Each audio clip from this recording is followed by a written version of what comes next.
31st night, নতুন বছরকে বরণ, পুরাতন বছরকে বিদায় দিয়ে আমাদের সবার ভিতরে একটা আমেজ তৈরি থাকে। আমরা এই বছর প্রচুর পরিমাণে ফানুস উড়াই, যা অগ্নিকাণ্ডের কারণ হয়।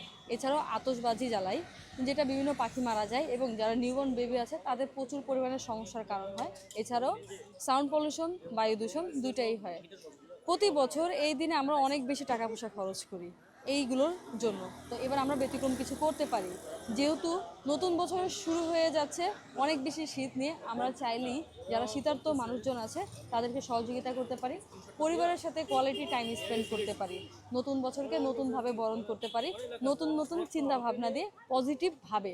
আমি আসমা, একজন নারী উদ্যোক্তা, আর এটা আমার ফুড আপু, 31st নাইটে আপনার প্ল্যান কি? আপনার ফুড 31st কাটে নাইটে ফুড কাটে আমার ফুড কার্টে স্পেশাল কোনো কিছু নাই। অ্যাজ ইউজুয়াল আমাদের 100 টাকায় খিচুড়ি প্যাকেজ চলতেছে, যেখানে থাকে খিচুড়ি, গরুর মাংস, আর থাকবে 1 পিস আলু। এছাড়াও থাকবে সালাদ আইটেম। এটাই মূলত 31st নাইটের সবথেকে বড় প্ল্যান। আর হাঁসের মাংস, গরুর মাংস, লাল লাল জুসি জুসি কাঁকড়া বোনা, এগুলো থাকবে।